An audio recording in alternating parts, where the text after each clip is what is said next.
혁신을 앞세워 거침없이 성장하던 네이버와 카카오에게 정치권이 규제 카드를 시사했습니다.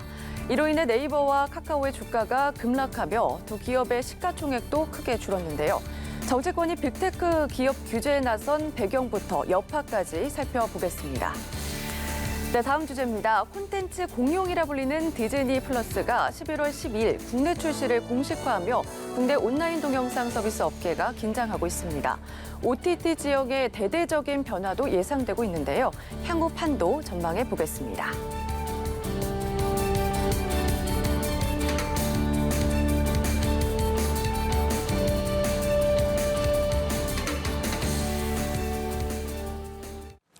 네, 김대호 경제읽기 오늘도 김대호 박사와 함께하겠습니다. 어서 오십시오, 박사님. 네, 어서 오세요. 박사님, 카카오의 계열사 숫자가 158개라면서요. 엄청나게 많습니다. 깜짝 놀랐는데. 118개 아닌가요? 예? 118개. 예, 어쨌든 100개가 넘는 굉장히 많은 계열사를 보유하고 있는데 이렇게 문어발식 사업 확장이 골목 상권의 먹거리까지 이렇게 잠식하고 있다라고 하면서 정치권, 특히 민주당의 송영길 대표가 규제 카드를 만지작거리면서 많은 파장을 낳고 있는 것 같습니다. 예, 지금 이 집권 여당인 민주당에서 카카오 등 이른바 IT 대기업들의 가치를 정면 조정해서 이번 국회에서 국정감사에서 집중적으로 문제를 제기하고 또 이 근본적인 문제가 있다면 입법을 통해서라도 사태를 바로잡겠다 이렇게 이제 밝히면서 그 파문이 일파만파로 확대되고 있는 그런 모습인데요.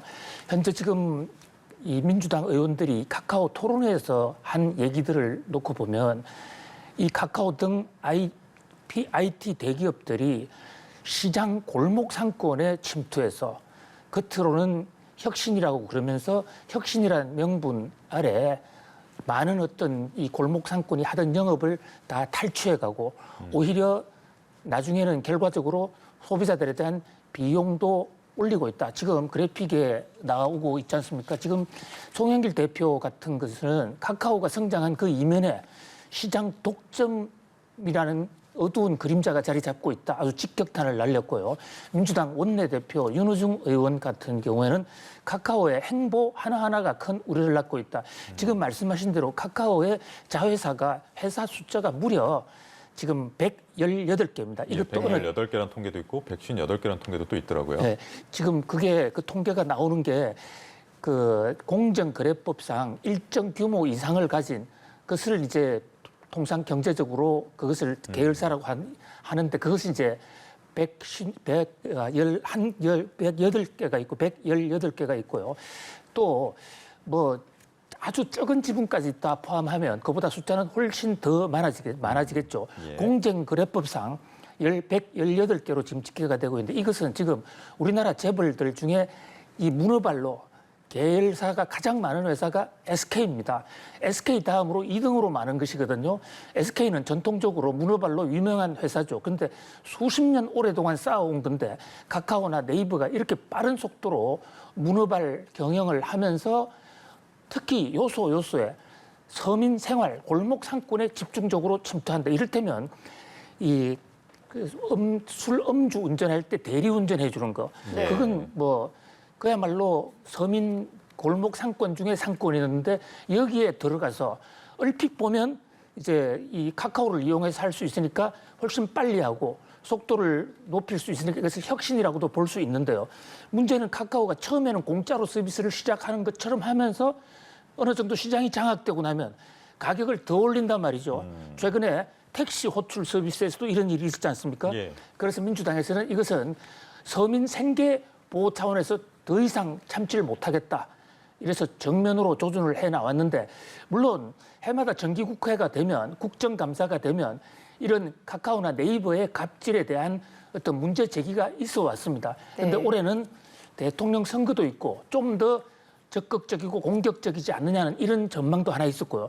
또 하나 지금 중국에서 IT 기업 시진핑 국가주석이 IT 기업 때리기를 하고 있지 않습니까? 예. 그게 마침 중국과 한국이 감염이 돼서 한국도 중국만큼 대대적인 어떤 이 IT 기업 죽이기를 하지 않겠냐 이런 우려가 생기면서 외국인들이 한국의 카카오와 네이버 주식을 지금 일괄적으로 파는 정권 시장에 대란이 일어나고 있는 그런 상황입니다.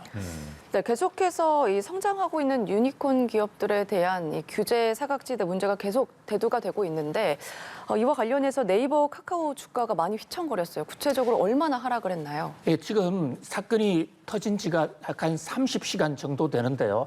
어저께 첫날 카카오는 10%, 네이버는 6% 이상 주가가 내려앉았습니다. 하루에 10%씩 떨어진다는 것은 이런 속도로 한 10며칠 가면 주가가 제로도 될 수 있다는 그런 상당히 급격한 하락이거든요. 네. 그래서 하루에 시가총액이 없어진 것만 해도 카카오는 7조, 또 네이버는 6조가 사라졌습니다. 왼쪽에 지금 시가총액이 나오고 있죠. 근데 지금 이 시간에도 주가는 계속 떨어지고 있어요. 오늘도 거의 7% 가량 떨어지고 있거든요.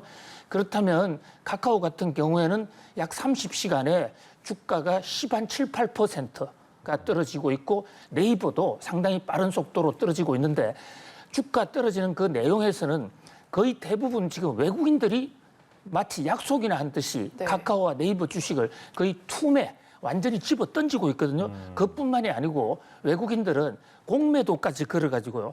마치 한국 이 민주당의 네이버와 카카오에 대한 규제를 미리 알았다는 듯이 공매도를 걸어서 주가 하락을 더 부추기고 있습니다. 그래서 정권시장 전체도 지금 네이버나 카카오가 상위권 중에 상위권 회사거든요.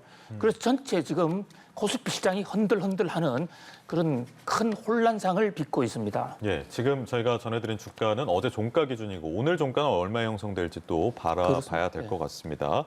그 네이버하고 카카오가 또 서비스라는 그런 아이템 중 하나가 이 보험이나 뭐 연금 이런 것들 상품 추천해주고 자신한테 맞는 보험에 대한 뭐 계산을 해주고 이런 것들이 있었는데 그동안은 그게 이제 단순 뭐 추천이다 해가지고 법의 규제를 적용받지 않았는데 이게 보험을 뭐 또는 연금을 중개하는 거다. 그러면 앞으로 이 서비스는 못하게 된다, 못해야 한다라는 이야기가 또 나오고 있어요. 네, 지금 말씀하신 게 그게 금융위원회가 이른바 카카오와 네이버의 금융 플랫폼에 대한 이른바 빅테크, 핀테크에 대한 이 규제 이것인데 이게 사실은 주가 폭락의 도화선이 됐습니다. 앞에서 말씀드린 민주당이 이번 정기국회에서 카카오 등을 집중 조사하겠다. 이것은 좀 연례적인 행사였는데 네. 구체적으로 금융위원회는 네이버와 카카오에 대해서 금융 플랫폼이 지금 금융소비자보호법을 위반하고 있다. 빨리 고쳐라. 이러면서 행정 명령을 했거든요. 예. 금융소비자법이라는 것은 금융 질서를 바로잡기 위한 것이기 때문에 굉장히 강력한 법입니다. 그래서 이 법을 어기면 형사구속도 되고 또 벌과금도 엄청나게 높거든요. 자, 지금 뭐가 문제가 됐냐면 네이버 파이낸스라든지 카카오에 들어가면 그 안에서 각사의 금융상품 비교하는 사이트가 있어요. 이를테면 보험상품, 이런 어느 보험은 처음에 보험료는 싸지만 보험금은 많다든지 또는 가입하기 절차 또는 받는 방법 이런 데서 서로 간에 여러 가지 다양한 변수들을 가지고 비교해 놓은 것이 있습니다. 근데 비교를 하다 보면 각 소비자가 자기한테 가장 맞는 상품이 나오게 돼요. 그것을 클릭을 하면 그대로 바로 상품을 살 수도 있거든요. 바로 이 대목을 금융위원회는 이것은 중개행위다. 금융중개행위니까 이것은 금융소비자법에 금융 라이선스만 있는 사람만이 할 수 있게 돼 있는데 왜 네이버나 카카오가 이런 불법을 하느냐 이렇게 주장하고 있고요. 네이버나 카카오 입장에서는 무슨 소리냐. 우리가 금융업을 한 적이 없다. 우리는 비교, 누가 좋고 나쁜 것을 정확하게 정해주면 소비자들 판단해서 들어갔고 그렇게 들어가면 그것은 어떤 특정 보험사나 특정 증권사하고 연결이 된 것이 우리는 플랫폼이라는 자리를 깔아준 것에 불과하다. 그래서 이것은 광고다. 이렇게 예. 주장을 하고 있고요. 2년 전만 하더라도 이게 우리나라 규제 샌드박스라고 해가지고 총실에서 주관한 새로 출발하는 서비스에 대해서는 일정 기간 규제 적용을 하지 않겠다. 이래서 이 금융상품 플랫폼 서비스도 이 규제 샌드박스에 들어갔습니다. 그래서 이제 네이버나 카카오는 당연히 정부가 허용하는 줄 알고 했는데 최근에 고성범 금융위원장이 오고 나서 이 대목은 법상 인정할 수가 없다. 최근에 금융기관들이 카카오나 네이버를 상대로 영업을 하게 하면 안 된다고 로비도 많이 했거든요. 예. 이제 이게 정부가 규제를 공식적으로 하고 나서니까 드디어 한국도 중국의 시진핑 국가 주석처럼 드디어 이 IT 대기업 때리기에 나섰구나. 이래서 전 세계 이 큰 손들, 외국인 자본들이 한꺼번에 지금 이탈을 하는 엑소더스가 일어나고 있는 이런 상황이라고 볼 수 있습니다. 그러면 카카오나 네이버가 중개업자로 등록을 하면 되는 거 아닙니까? 그렇습니다. 등록을 하면 됩니다. 그래서 뭐 등록이 그렇게 간단하지는 않지만 그렇다고 불가능한 것도 아닙니다. 그런데 지금 정권시장에서 판단할 때는 자, 이거 사건은 하나의 신호탄일 뿐이다. 그리고 네이버나 카카오가 갖고 있는 많은 사업들은 바로 이 금융 비교 사이트 비슷하게 애매하게 중개나 광고의 영역을 오가면서 실제로는 네이버나 카카오가 사업을 하면서 어떤 특별한 라이선스 없이 이득을 취한 경우가 많고 이게 전면적으로 나왔을 때는 카카오나 네이버의 영업 수지가 급격히 악화될 거고 지금 현재 컴퓨터 지금 프로그램 상황판을 완전히 바꿔야 될 것이다. 당분간 영업을 하지 못하게 될지도 모른다는 이런 이제 우려가 정폭이 되고 있는 건데 현재 나온 상황만 놓고 보면 정권 시장의 반응은 좀 과하게 지금 외국인들이 매도하고 있는 이런 상황으로 보여집니다. 그렇다면 카카오를 포함한 업계에서는 굉장히 반발하는 목소리가 클 것 같은데 이번 조치가 플랫폼 금융 산업에 어떤 영향을 또 미칠까요? 그렇습니다. 카카오나 네이버는 자, 우리는 혁신을 했다. 새로운 IT 기술을 동원해서 각 금융사에 어떤 제품은 어디가 좋고 어떤 제품은 어디가 나쁘다를 비교해 줌으로써 결국 금융산업의 생산성이 올라가고 소비자들에게 더 좋아지지 않았느냐. 왜 우리에게 모든 잘못을 매기느냐. 특히 규제 샌드박스로 풀어준다고 한쪽에서는 얘기하고 한쪽에서는 제재를 하면 어떡하느냐. 이제 이 대목. 그리고 우리가 만약에 혁신을 하지 않았다면 외국의 구글이나 페이스북 이런 데서 들어와서 우리 시장을 다 먹었을 것이 아닌가. 우리의 혁신에 대한 카카오나 네이버의 공헌도를 좀 알아달라. 뿐만이 아니라 만약에 규제를 하려면 이렇게 갑작스럽게 규제를 하지 말고 1년 전, 2년 전에 어떤 청사진을 만들어서 정부가 방향을 충분히 사전에 공지를 했다면 이런 문제가 없었을 거 아닌가라는 지금 상당히 볼멘 어떤 불만을 터뜨리고 있는 상황입니다. 네, 주제를 넘어가 보겠습니다. OTT 서비스 박사님도 이용 많이 하시는지요? OTT 할 시간이 별로 없는데요. 네. 그러나 이제 뉴스 같은 거, 특히 연합뉴스를 OTT로 많이 보고 있어요. 네. OTT 서비스가 미디어 시장에 진짜 공용이 돼가고 있는데 지금 이제 디즈니 플러스가 연내 국내 상륙을 한다고 하잖아요. 현재 국내 OTT 현황 한번 짚어주시죠. 네, OTT라고 그러니까 참 말이 어렵잖아요. 네. 이거 우리말로 좀 순화, 좀 변경을 할 필요가 있지 않을까 싶어요. OTT라는 게 오버 더 테이프, 오버 더 탑, 예. 오버 더 탑. 탑이란 말은 뭐냐면 셋탑 박스의 또 약자예요. 어허. 자, 우리가 케이블 TV를 켜놓고 어떤 영상을 시청을 하려면 거기에 장치를 해야 됩니다. 그 영상을 빨아들이는 그것을 셋탑 박스 장치라고 그러거든요. 케이블 TV가 나오면서 본격화됐죠. 근데 오버 더 탑이라는 것은 셋탑 박스 없이 아무런 장치 없이 오로지 인터넷은 하나만 인터넷 무선이든 유선이든 인터넷으로 한다. 이것을 그래서 스트리밍 서비스, 네. 스트리밍이라는 게 중간에 끊어짐이 없이 그냥 빨아당긴다. 이런 어떤 그 동영상 실시간 이 와칭 시스템 이렇게 할 수가 있어요. 예. 스트리밍 동영상 이렇게도 볼 수 있습니다. 그런데 지금 이 전 세계의 어떤 동영상의 추세가 이제는 TV를 직접 보지도 않고 또 인터넷을 통해서 보지도 않고 케이블로 통해서 보지도 않고 오로지 스마트폰이라든지 스트리밍 서비스를 통해서 TV도 보고 영화도 보는 그런 시대인데 이미 영화 같은 경우에는 넷플릭스라는 회사 그 조그만 회사가 지금 세계를 완전히 장악을 했어요. 네. 우리나라에도 지금 엄청난 그 지분율을 갖고 있습니다. 그런데 여기에 넷플릭스보다 사실은 훨씬 더 큰 회사인데 최근에 이제 이 OTT 사업을 최근에 시작한 디즈니 우리가 그 미국에 여행 가면 디즈니 월드, 플로리다나 그 로스앤젤레스에 있는 어린이 공원 그거 하는 바로 그 디즈니 회사가 맞습니다. OTT를 지금 하고 있거든요.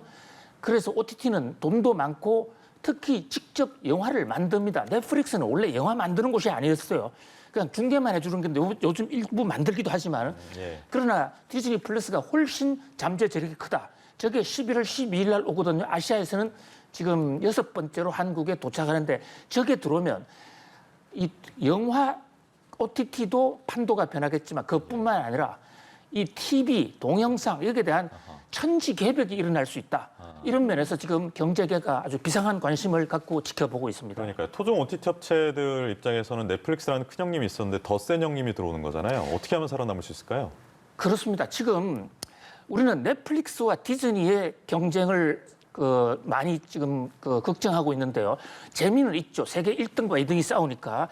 그런데 사실은 그것은 큰 별들의 전쟁이고 우리나라 OTT가 다른 어떤 IT 산업에 비해서보다도 우리나라의 동영상 스트리밍 사업이 가장 낙후돼 있어요.